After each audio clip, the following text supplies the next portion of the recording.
जय श्री कृष्ण, राधे राधे। आज हम सुनेंगे फाल्गुन मास महात्म कथा के 5वें अध्याय की कथा। बोलिए कृष्ण भगवान की जय हो, शंकर महादेव जी की जय हो। श्री सूत जी कहते हैं कि एक समय दाशरण देश के राजा वज्रबाहु की पत्नी सुमति अपने नवजात शिशु के साथ असाध्य रोग की शिकार हो गई। इसीलिए दुष्ट बुद्धि राजा ने उसे वन में त्याग दिया। वहां पर अनेक प्रकार के कष्ट भोगती रही, यातना सहन करनी पड़ी, असाध्य रोग की शिकार हो गई। इसीलिए दुष्ट बुद्धि राजा ने उसे वन में त्याग दिया। अनेक कष्ट भोगती हुई वहां यत्न पूर्वक आगे बढ़ने लगी। बहुत दूर जाने पर उसे एक वैश्य का नगर दिखा, जिसमें बहुत सी स्त्री पुरुष निवास करते थे। वे उस नगर का रक्षक एक बहुत बड़ा महाजन वैश्य था, जो पद्माकर के नाम से प्रसिद्ध था। वह दूसरे कुबेर के समान धनवान था। उस वैश्य राज के घर में सेवा टहन का कार्य करने वाली कोई दासी उधर से आ रही थी। वह दूर से ही राज्य की पत्नी को देखकर उनके पास गई। उसने रानी को देखा और उनका सारा हाल पूछा। वह पुत्र सहित अत्यंत कष्ट को भोग रही थी। दासी ने अपने स्वामी को उस स्त्री का दर्शन करवाया। वैश्यराज ने रोगी पुत्र के साथ स्वयं भी रोग से पीड़ित हुई राजपत्नी को एकांत में बुलाकर उनसे सारी बात पूछी और सब बात जान लेने पर अपने घर के पास ही एक एकांत गृह में उसे ठहरा दिया। अन्न वस्त्र जल शैया आदि का प्रबंध करके वैश्य ने माता के समान उनका आदर किया। उसके घर में सुरक्षित होकर निवास करती हुई राजपत्नी वर्ण और यक्षमा आदि रोगों से पीड़ित हो गई।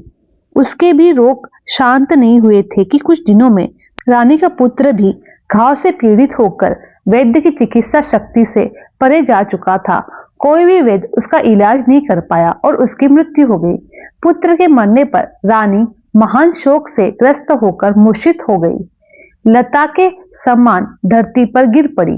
फिर सचेत होने पर वैश्य की स्त्रियों ने उसे बहुत समझाया, तब वह दुखी होकर विलाप करने लगी। हाय पुत्र, बंधु बांधव से त्यागी हुई अपनी इन दीन और अनाथ माता को छोड़कर तुम कहां चले गए हो। जब वह इस प्रकार विलाप कर रही थी, तब उसी समय ऋषभ नाम के प्रसिद्ध शिव योगी वहां पर आ गए। वैश्यराज ने अरज देकर उनका सत्कार किया और उसके बाद वे राजपत्नी के पास जाकर इस प्रकार बोले, हे बेटी तुम इतना क्यों रो रही हो। इस संसार में किसका जन्म हुआ है, उसकी मृत्यु को प्राप्त होना निश्चय है। यह शरीर आदि जल से फेन के समान है। इनकी कमी प्रीति भ्रष्ट होती है। कभी यह शांत हो जाते हैं, कभी पुनः इनकी स्थिति हो जाती है। अंत पानी के बुलबुले के समान इस शरीर की मृत्यु होने पर विद्वान पुरुष शोक नहीं करते। सत्य आदि तीनों गण माया से उत्पन्न होते हैं। इन्हीं तीनों से ही शरीर की उत्पत्ति होती है। अंत सबके शरीर त्रिगुण में है। सतीयुग की अधिकता होने से जीव देव योनि को प्राप्त होता है। रजोगुण से मानव योनि में और तमोगुण की अधिकता से अपनी वासना के अनुसार वह पशु पक्षी आदि योनि में उत्पन्न होता है। वर्तमान संसार में जीव अपने कर्मों के बंधन से बंधकर बार बार ऐसी दुखमय और सुखमय अवस्था को प्राप्त करता है, जिसका हम अनुमान भी नहीं कर सकते, जिसकी आयु एक कल्प तक मानी गई है। ऐसे देवताओं की स्थिति में भी उलट वैर होता रहता है। फिर जो अनेक प्रकार के रोगों से ग्रस्त है, ऐसे मानव देदारी प्राणियों की तो बात क्या है। मैं तुम्हारा इतिहास जानता हूँ। तुमने अभी तक 10,000 जन्म व्यतीत हो चुके हैं। अब तुम ही बताओ कि तुम किस किस की पुत्री हो और किस किस की माता हो, किस किस की पत्नी हो। यह शरीर 5 भूतों का बना हुआ है। यह त्वचा, रक्त और मांस से बंधा हुआ है। मेद, मज्जा और हड्डियों का समूह है। मलमूत्र और कफ का भाजन है। मोह में पड़ी हुई नारी, यह जो तुम्हारा पास दूसरा शरीर यानी तुम्हारा पुत्र का शव पड़ा है, ये अपने इस पुत्र को भी अपने शरीर से निकाला हुआ मल समझकर शोक नहीं करना चाहिए। कोई पंडित भी अपनी तपस्या, विद्या, बुद्धि, मंत्र, औषधि या रसायन से मृत्यु का उल्लंघन नहीं करता। हे सुमुखी, आज एक जीव की मृत्यु हुई है तो कल दूसरे की। अंत इस नित्य शरीर के लिए तुम्हें शोक नहीं करना चाहिए। मृत्यु तो सदा समीप ही रहती है। फिर बताओ, देहधारी को क्या सुख है? यदि तुम जन्म, बुढ़ापा और मृत्यु को जीतना चाहती हो तो मृत्यु को जीतने वाले सबसे ईश्वर भगवान उमापति की शरण में जाओ। तभी तुम मृत्यु के घोर भय से तथा जन्म और मरण के इससे मुक्त हो पाओगी। जब तक जीव भगवान शिव के चरण विंदर की शरण में नहीं जाता, तब तक हे भद्रे, अपने मन को लोक और शोक मोह से ग्रस्त मत करो। शिव जी का भजन करो। इस प्रकार जब शिव योग में अनुनय पूर्वक रानी को समझाया, तब उन्हीं को गुरु मानकर उन्हीं के चरण कमलों में प्रणाम करके वह कहने लगी, हे भगवान, जिसका एकमात्र पुत्र मर गया हो और जिसे प्रिय बंधुओं ने त्याग दिया हो, जो महान रोग से ग्रस्त अत्यंत पीड़ित हो, ऐसी मुझ अभागिनी के लिए मृत्यु के सिवा भला दूसरी कौन सी गति है? इसलिए मैं अपने बालक के साथ ही प्राण देना चाहती हूँ। मृत्यु के समय जो आपका दर्शन हो गया है, तो इतने में ही मैं कृतार्थ हो गई। रानी की यह बात सुनकर दयानिधान शिव योगी मरे हुए बालक के पास आए और शिव मंत्र से अभिमंत्रित भस्म उनके मुख में डाल दिया। विभूति के पड़ते ही वह मरा हुआ बालक प्राण युक्त हो गया। प्राण लौटाने पर बालक ने आंखें खोल दी। उसकी इंद्रियों में पूर्व शक्ति आ गई और वह दूध पीने की इच्छा से रोने लगा। तब नेत्रों से आनंद के अश्रु बहाती हुई रानी ने झपट कर बालक को गोद में लिया और उठाया और अपनी छाती को लगाकर वह अपूर्व आनंद में डूब गई। उसके बाद शिव योगी ने माता और बालक के विषैले घावों से युक्त शरीर में भस्म का स्पर्श कराया। इससे उन दोनों के शरीर में दिव्य हो गए, देवताओं के समान कांतिमान स्वरूप धारण कर लिया। उसके बाद ऋषभ देव जी रानी से कहा, है बेटी, अब तुम दीर्घ काल तक जीवित रहो।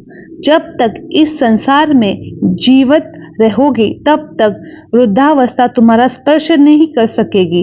हे साध्वी, तुम्हारा यह पुत्र इस लोक में भद्राय नाम से विख्यात होगा और अपना राज्य प्राप्त करेगा। तब तक तुम इन्हीं वैश्य के घर में निवास करो, जब तक कि तुम्हारा पुत्र पूर्णतः विद्वान न हो जाए। इस प्रकार ऋषभ योगी ने भस्म की शक्ति से मरे हुए राजकुमार को जीवित करके भद्राय उन्हीं वैश्य राज के घर में बड़ा होने लगा। वैश्य के भी सुने नाम की एक पुत्र था, जो राजकुमार का मित्र बन गया। राजकुमार और वैश्य कुमार दोनों परस्पर बड़ा स्नेह रखते थे। वैश्यराज ने विद्वान ब्राह्मणों के द्वारा राजकुमार और अपने पुत्र का संस्कार विस्तार पूर्वक करवाया। समय पर उपनयन संस्कार हो जाने पर दोनों बालकों ने गुरु सेवा में तत्पर हो विनय पूर्वक संपूर्ण विद्या का संग्रह किया। उसके बाद जब राजकुमार का 1.25 साल लगा, तब वे ऋषभ योगी पुनः वैश्यराज के घर आए।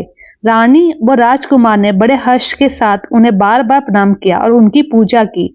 उन दोनों से पूजित होने पर योगेश्वर शिव योगी जी ने कहा, है बेटा, कुशल से तो हो? तुम्हारी माता को कोई कष्ट तो नहीं है? क्या तुमने सब विद्याओं का अध्ययन कर लिया? गुरुजनों की सेवा में सदा संलग्न रहते हो या नहीं? हे बच्चा, प्राणदाता गुरु को कभी स्मरण भी करते हो?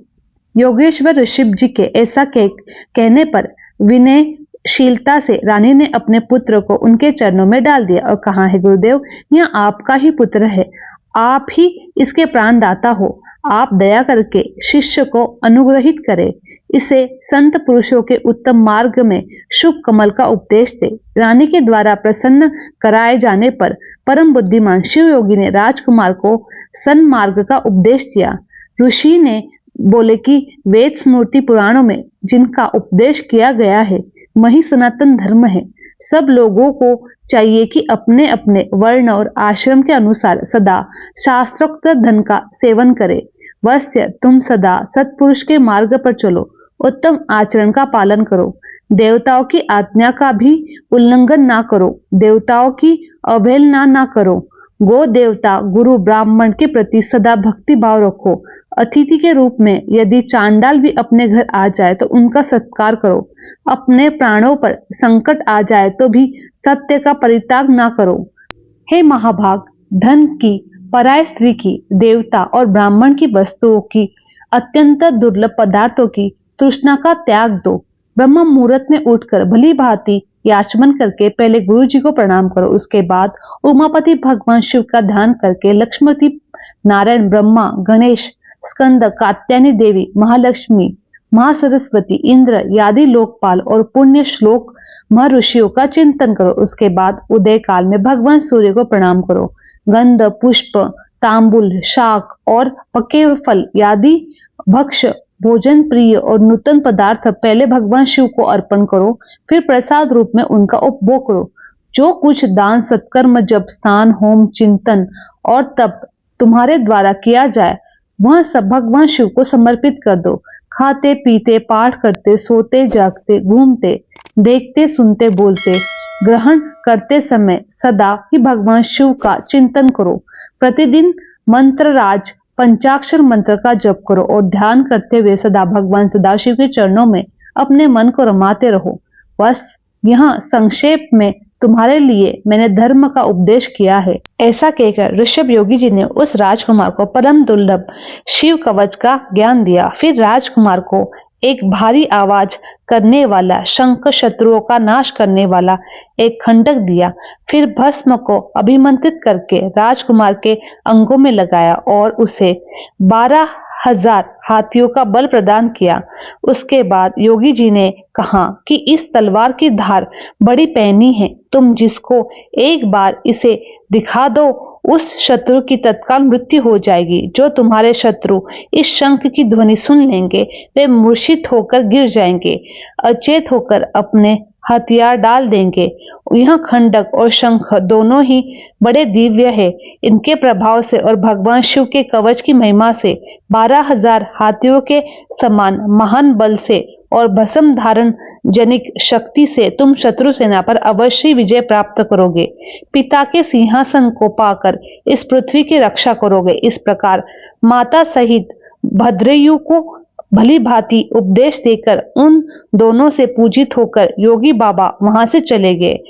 इधर मगध देश के राजा ने राज वृषभालु को युद्ध में हराकर उनकी राजधानी को भ्रष्ट कर दिया। उनकी स्त्रियों, गोधन आदि को बंदी बना लिया।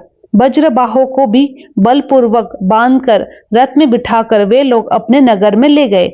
इस प्रकार राष्ट्र के विनाशक और भयंकर कोलाहल होने पर बलवान राजकुमार भद्रय ने जब यह समाचार सुना कि शत्रुओं ने मेरे पिता को बांध लिया है, मेरी माताओं को हर लिया है और देश का राज्य नष्ट कर दिया है, यह बात सुनकर राजा भद्रयु सिंह की भांति गर्जना करने लगा। उसने शंख खंडक के लिए कवच पहना, घोड़े पर सवार होकर उन्हें शत्रु को जीतने की इच्छा से बड़े वेग से उस स्थान पर गया जहां मागध सेना भरी हुई थी।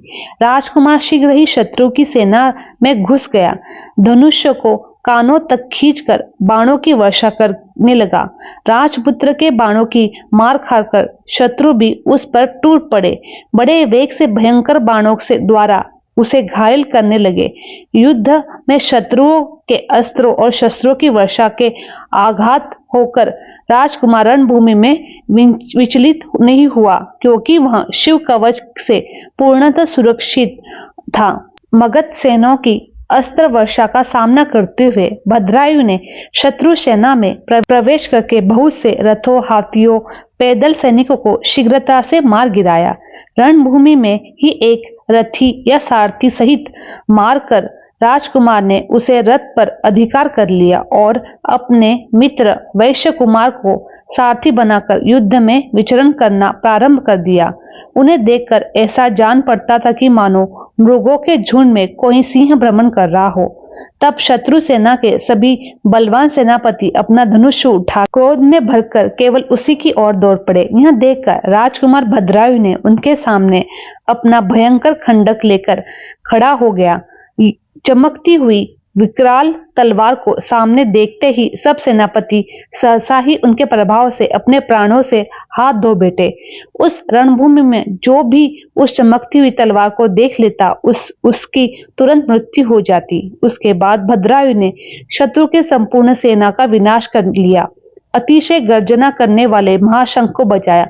उस शंख की ध्वनि सुनते ही सब शत्रु मूर्छित होकर पृथ्वी पर गिर पड़े, अचेत होकर पृथ्वी पर पड़े। शस्त्रहीन सैनिकों को व्रत तुल्य मानकर धर्मशास्त्र के नाता राजकुमार ने उनका वध नहीं किया। अपने बंधे हुए पिता को पथा से मुक्त करके शत्रुओं के वंश में पड़ी हुई अपनी माताओं और राजकुमार ने अब छुड़ा लिया और इस प्रकार मुख्य मुख्य मंत्रियों और अन्य अन्य पुनर्वास होकर स्त्रियों, बालकों, कन्याओं को बंधन से मुक्त करा दिया। शत्रु के भय से मुक्त करके उन सबको धैर्य दिया। उसके बाद राजकुमार ने नगर के राजा, मंत्री और मुख्य मुख्य अधिकारी सेनापति को केस से मुक्त किया और अपनी पुरी में प्रवेश किया। पहले युद्ध में जो लोग चारों दिशाओं में भाग गए वे सब लौट आए थे। राजकुमार का पराक्रम देखकर सबके मन में बड़ा विस्मय हुआ। सब लोग सोचने लगे, आहो यह कोई योग्य सिद्ध अथवा तप सिद्ध पुरुष है, कोई देवता है, क्योंकि इन्होंने जो महान कर्म किया है वह शत्रु मनुष्य की शक्ति से तो परे है।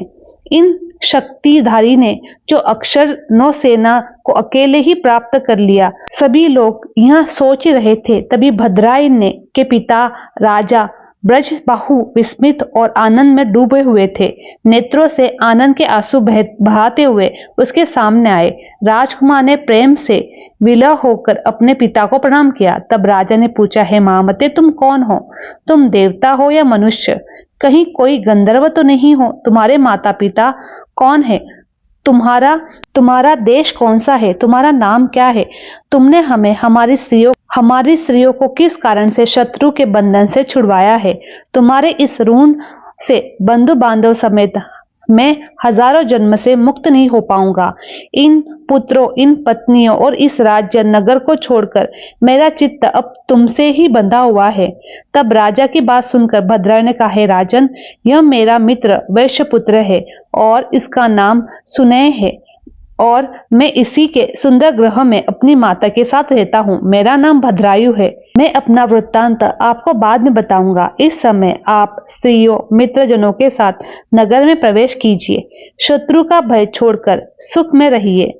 जब तक मैं पुनः लौट कर ना हूं तब तक इन शत्रुओं को मत छोड़िए। ऐसा कहकर राजकुमार भद्रायु राजा की आज्ञा लेकर अपने घर के लिए गया। वहां उन्होंने अपनी माता से सब समाचार कहा। तब रानी ने प्रसन्न होकर अपने पुत्र को हृदय से लगा लिया और वैश्यराज ने भी प्रेम से राजकुमार को आलिंगन किया, उनका विशेष सत्कार किया। इधर राजा वज्रबाहु स्त्री, पुत्र, मंत्रियों के साथ अपने राजमहल में प्रवेश करके बड़े प्रसन्न थे। रात्रि व्यतीत होने पर योगियों में श्रेष्ठ ऋषभ जी महारानी सीमयंती के पति राजा चंद्रव्रत के पास गए और भद्रायु की उत्पत्ति और उनके अलौकिक पराक्रम का वर्णन किया। एकांत में प्रेम से बोले, हे राजन, तुम अपनी पुत्री कीर्ति मालिनी का विवाह राजकुमार भद्रायु के साथ करो। इस प्रकार निषद राज को समझाकर योगी ऋषभ राज भी वहां से चले गए। इसके बाद राजा चंद्रव्रत ने वैवाहिक मंगल के युक्त उपयुक्त शुभ मुहूर्त में भद्रायु को अपने पास बुलाया। अपनी कीर्ति मालिनी नाम की पुत्री का विवाह उससे कर दिया। भद्रायु के पिता राज वज्रबाहु को भी बुलाकर निषाद राज ने मंत्रियों सहित उनकी आगवानी की नगर में आने पर उनका यथावत सत्कार किया। वज्रबाहु ने देखा कि शत्रुओं का नाश करने वाले भद्रायु विवाह करके मेरे चरणों में प्रणाम कर रहे हैं। तब उन्होंने बड़े प्रेम से हर्ष से उठाया और अपने हृदय में लगा लिया। उन्होंने निषाद राज से कहा, हे राजन, आपका यह दामाद बड़ा ही बलवान है। इसके वंश और जन्म का अर्थात परिचय सुनना चाहती हूँ। इस प्रकार पूछने पर निषद राज ने उनसे एकांत में मिलकर हंसते हुए कहा, महाराज, यह तो आपका ही पुत्र है। शैशव काल में यह रोग से पीड़ित था। इसकी माता भी रोग से व्याकुल रहती थी। अंत आपने माता सहित इस बालक को वन में जाकर छोड़ दिया था। अपने बालक के साथ वन में घूमती हुई वह असह्य नारी देवयोग से एक वैश्य के घर में जा पहुंची। वैश्य ने उसकी रक्षा की। फिर यह बालक रोग से अत्यंत पीड़ित होकर मर गया, किंतु योगी राज ने आकर इसे पुनर्जीवित कर दिया। शिव योगी ऋषभ जी के प्रभाव से माँ बेटे देवताओं के समान दिव्य रूप को प्राप्त हुए और उन्हीं के दिए हुए शत्रुनाशक खंडक और शंख के द्वारा शिव कवच से सुरक्षित होकर भद्रायु ने शत्रु पर विजय प्राप्त की। यह अकेले 12,000 हाथियों के बल धारण करते हुए सभी विद्याओं में पारंगत है। अब मेरे दामाद हो गए हैं, अंत अब आप इन्हें लेकर और इनकी प्रतिवता माताओं को साथ लेकर अपने नगर के लिए जाइए।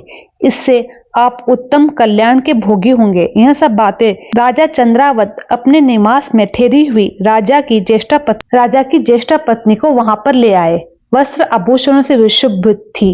उन्होंने वज्रबाहु को रानी से मिलवाया और सब बात सुनकर, यह सब देखकर राजा वज्रबाहु को लज्जित हो गए और अपनी मूर्खता का कारण उनके द्वारा अनुचित कर्म हो गया। अब वे स्वयं ही उसकी निंदा कर रहे थे। पत्नी और पुत्र के दर्शन से उन्हें बड़ी प्रसन्नता हुई। उनके सब अंगों में रोमांच हो गया। उन्होंने दोनों को हृदय से लगा लिया। इस प्रकार निषाद राज से पूजित होकर प्रशंसक राजा वज्रबाहु ने अपनी बड़ी रानी को राजकुमार भद्रायु और पुत्रवधू कीर्तिमालिनी को भी अपने परिवार में साथ लेकर अपनी राजधानी में प्रस्थान किया। अपने नगर में जाकर भद्रायु ने अपने सभी नगरवासियों को आनंदित किया। समय आने पर जब उसके पिता स्वर्गवासी हुए, तब युवावस्था में अद्भुत पराक्रमी भद्रायु ने संपूर्ण पृथ्वी का शासन किया और ब्रह्म ऋषियों के समीप मगध राज में हेमव्रत से मित्रता जोड़कर उन्हें अपने बंधन से मुक्त करा दिया। यहाँ पर 5वें अध्याय की कथा समाप्त होती है। आगे की कथा हम कल सुनेंगे। बोले कृष्ण भगवान की जय हो, शंकर भगवान की जय हो।